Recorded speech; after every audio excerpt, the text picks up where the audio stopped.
Taayee Danda'a dhugaa dhugate sadii jechuudhaanii gaafii gurguddaa uummata keenyatti ta'ee deebii laatii fi jira. Dhugaan dhugate sadii maali kan jedhu kan wajjin ilaalluta. Egaa hordoftootaa fi kabajamtoota maatii jiruu miidiyaa nageenya isin gaafachuu hin irraanfanne yoo yaa harka fuune ashama nageenya keenya bakka jirtanitti sana dhaqqabu isiniin jenna. Osoo gara odeeffannoo keenya guutuutti isin hin dabarsin dura namoonni jiruu miidiyaadhaaf haaraa taatan yookaan subscribe godhin subscribe gochuudhaan maatii jiruu miidiyaa akka taatan isiniin jenna. Akkasuma like share gochuudhaan jajjabeessaan dhaamsa keenya gara odeeffannoo keenya guutuutti isin dabarsin isin amma xumuraan faana turan affeerraa keenya.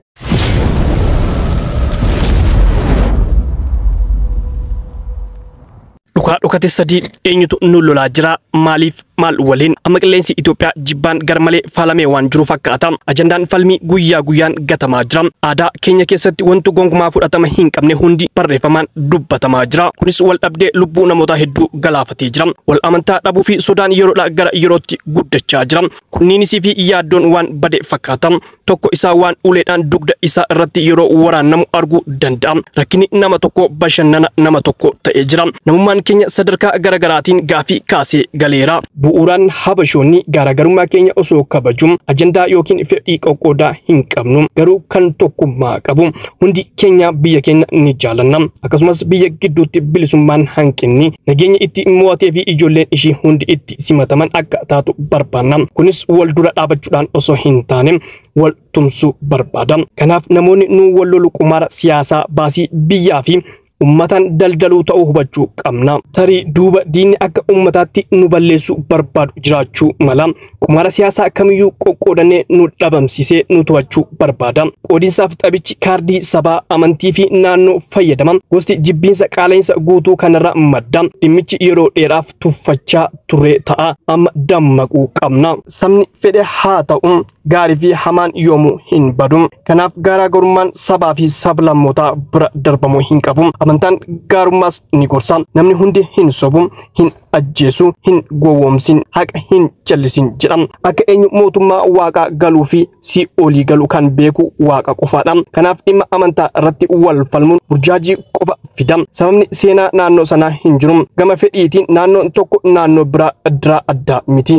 Inni gandaaf amantiitiif oromummaa sakaleessatti gatii kaffale isatti fannifamaa ture sana gatee inni nama dhuunfaa qabatee asiifachi fiigee akkuma hawaasaatti walitti dhufuu waan irraa barbaachisu sana jaalalaatii fi kabajaanii kan barbaaddachuu qabdu yoollee walii galuu dadhabde dialogue gootee conversationiidhaan yookaan discussioniidhaan furachuu akka dandeessutti akka sabaatti socho'uu kan dandeenye. Maaltu nu dhooge? Qonnaan bultoonni Goojjam, Baalee, Warjitii, Sidaamaa, Walaayittaa yookaan naannoo biraa irraa dhufan nagaa, bilisa, haqaa fi jireenya fooyya'aa barbaadu. Fedhiin horsiise bultoota Affaar, Somaalee, Boorana, Oromoo, Beenaanii fi Gaambellaa wal fakkaata. Hojjettoonni naannoo hunda keessa jiran mindaa gaarii, naannoo hojii gaarii fi jireenya mijataa qabaachuu isaaniif mala. Daldalaan kamiyyuu tajaajila sirrii, nageenya amanamaa fi gabaa bilisaa gaafata. Gabaabumatti toora sabaa amantaa naannootiin wal qoqqooduun tokkummaa keenya osoo hin miidhin shira xaxiinii fi qumaara hunda keenya irratti bu'aa argataniif dheedhii ta'ee qofa tajaajila. Jibbaa fi loogiin walumaa galatti biyya keenya dhiphisee kan uumamu qumaara taphattootaati. Nyaata irraa of eeguuf tooftaa qumaara beekuu qabna.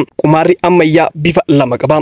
Inni jalqabaa kallattii nama qumaara taphatudha. Nama biraa akka waan hiriyyaa tokkotti arrabsa. Sabni amantaa naannoo kamiyyuu diina keessan jechuudhaan obboloota isaa qoqqoodanii qoqqooduuf yaalu. Inni tokko akka dagaaguuf inni tokko akka diigamuuf jedhama. Faayidaa keenyaaf jecha wal gowwoomne jedhama. Yoo fedhe alaabaa ol kaasuu fi gadi buusuun ajandaa uumuu danda'a.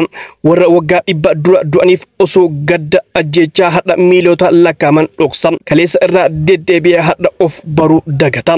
Kana hunda tokkummaan laaffisuu wal qooduun bulchuuf kan raawwatamudha. Dhugaan jiru yoo ilaalle lubbuun mirgaa fi qabeenya lammiilee hunda balaa irra jira. Warra haala kana fagoodhaa dhagahaa fi ilaalaa jiraniif garuu dhugaa fakkaata. Kanaaf warri gatii jireenya ol aanaa nagaa dhabuu jal'inaa fi hannaan rakkatan amantaan gosaan naannoon addaan qoodamu waan waliin rakkatan dagatanii haqa malee wal jibbu.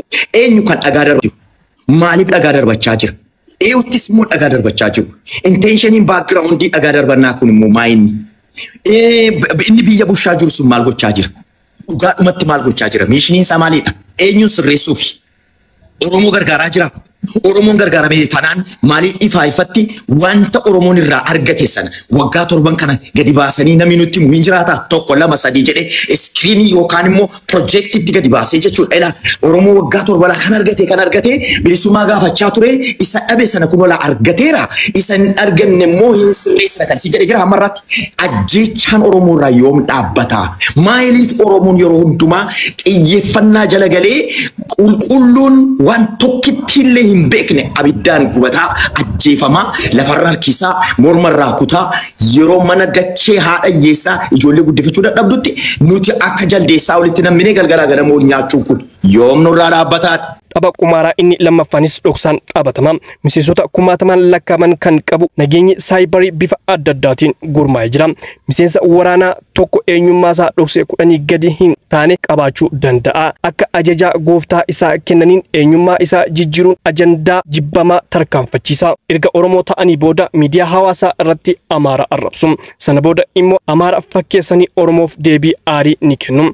Tigraay fi Amaara, Affaarii fi Somaalee, Gaamoo fi Walaayittaa kiristaanotaa fi musliimota, Goojjamii fi Gondar, Adawaa fi Raayyaa, Shawaa fi Wallagga yookaan Prootestaantii fi Ortodoksii gidduuttis akkasuma godhum. Hawaasa tokko kilabii tokkotti qoodanii ergasii namoota biroo waliin qoodum. Miseensota waraanaa saayibarii madda tokko irraa kaffaltii argatan ajandaa jibbiinsaa babal'isuu fi halkan waliin shubbisuun guyyaa isaanii dabarsu. Namoonni qabsaa jiran hedduun shira faalamaa kana saaxiluu dhiisanii tooftaa taphachuun mul'ata. Kanarraa kan ka'e warra hin baranne duubatti hafe qoqqoodinsaa fi miidhaa xiinsammuu irra gahaa jira. Qumaarri taphataa hadha dhufee jira. Miira keenyaan taphachaa nutti duuluu fi nu dadhabsiisuu jiru. Kana hubachuun kaardii lakkaa'uuf salphaa taasisa. Nuti irraa hojjechaatti irraa dubbachaatti jirru dhagaa walitti darbanneerraa waa baay'ee ol gooneerraa wal jibbineerraa hawaasa kana gargar fuuneerraa amantiin gargar diigneerraa gandaan gargar diigneerraa olamanuu hin dandeenyu dhagaa ammallee dhagaa walitti guuraatti jirra nama 10 taanee takkaa yaada tokko irratti olii gallees yookaan immoo Oromummaa irratti olii gallee dubbannee garaattiin jirru jechuudha. So maal nu wayyare?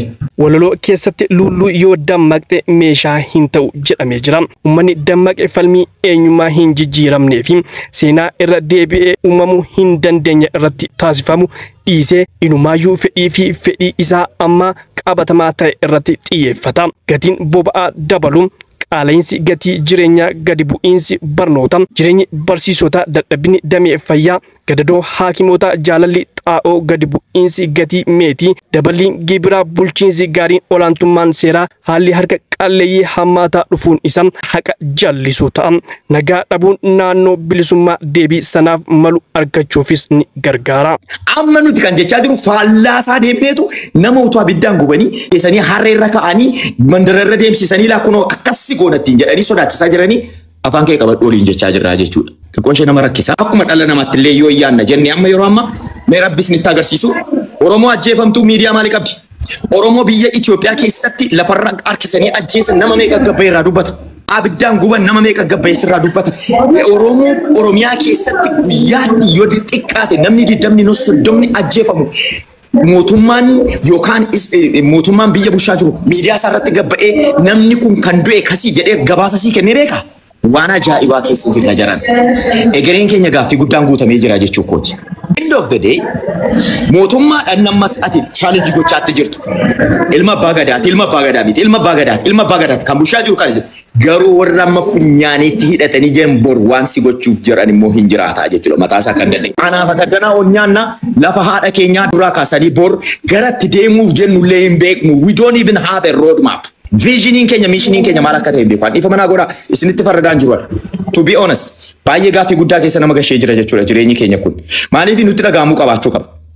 Haati koofaati keessan haati Oromoo kutaa 11 abbaan Oromoo kutaa 11 no matter what arra sibra ga'uu hidhiisuu hin danda'a bor gaafa sibra ga'uu dhuftee hidhii xuuxurraa arra maal gochuu qabna akka Oromoo tattamitti akta goonu kan jedhu sila mana cufannee irraa mari'achuu qabna ture. Amantaa sabaa fi naannoo dhimma uumamu addunyaati malee dhimma Itoophiyaa qofaa miti. Garaagarummaa irratti hundaa'ee cunqursaan suukkaneessaa kaleessas ta'e har'as ta'uun isaa waan hin haalamnedha. Haa ta'u malee saba amantii yookaan naannoo cunqursaa otoo hin ta'in sirni cunqursaa ture. fundurattis ni jiraatu. Garuu akka uumamaatitti dantaan keenya gonkumaan wal hin dhabne. Hundi keenya gaafii bu'uura nagaa haqa bilisummaa wal qixxummaa fi obbolummaa keessatti deebii argachuu hin dandeenye hin qabnu. Akkasumas hanqinni bilisummaanii fi wal qixxummaan daldala gurgurtaa keessa hin jiran yookaan nama hundaaf jira yookaan eenyuufuu hin jiru. Yeroodhaaf kan itti fakkaachuu danda'a garuu bara baraan nama tokkollee hin mudatu. Amma isa dhiifneetu nuti lafa laambaal waaleebbat kubata kalaqamaa jetti warri jara. Shiti dhukkee olirraa kaasnee kunoo TikTokiin kun beektaa dirree qilleensa seexanaati sagaleen keessiin qabamu waan lafarraa kaattus hin qabdu asumarraa dhukkee olirraa kaasnee gargar deemna borimmoo dhufnee mana banannaa ammas dhukkee isuma sana isuma haasuuf na suni taatboo ciqaa achumarra gaggashaa olla Itoophiyaan hojii ishee hojjechaa jirti Itoophiyaa kaleessaa akka kanatti ijaaruudhaaf deemaatti jirra jechuudha. Oromoo akka kootiif akka keessaniitu lakkii Itoophiyaa Oromoo Itoophiyaa fakkaattu ijaaraa jira Itoophiyaa Oromoo fakkaattu ijaaraa jira si jedhu. Isa kanarratti agrii goota taanaan go for it arguuf jirra jechuu kooti. Itoophiyaa Oromoo fakkaattu anta kaargeen beeku jireenya koo keessatti Itoophiyaan duddaaf garaadha jennu jechaan nu guddisan hin beeknu nuti.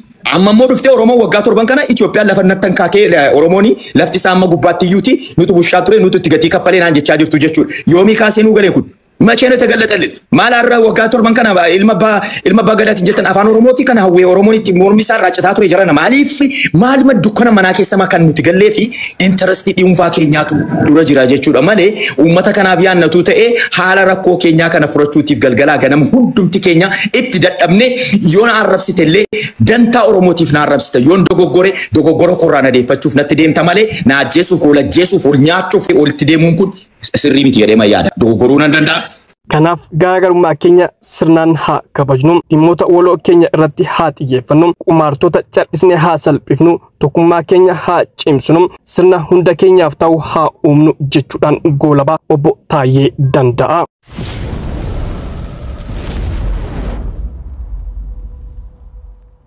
Egaa hordoftootaa fi kabajamtoota maatii jiruu miidiyaa yaada Taayyee fi yaadota jidduu irratti isiniif kennaman irraa akka waa hedduu hubattan abdii qaba. Odeeffannoo guyyaadhaa qabannee isiniif dhiyaannee kanumaan goolabnee jirra. Odeeffannoo keenya biraatiin amma walitti deebinutti nagaan tura. Namoonni jiruu miidiyaadhaaf haaraa taatan yookaan subscribe godhin subscribe gochuudhaan maatii jiruu miidiyaa akka taatan isiniin jenna. Akkasuma like share gochuudhaan nu jajjabeessaan dhaamsa keenya waan nu wajjin turtaniif galatoomaa ulfaadha.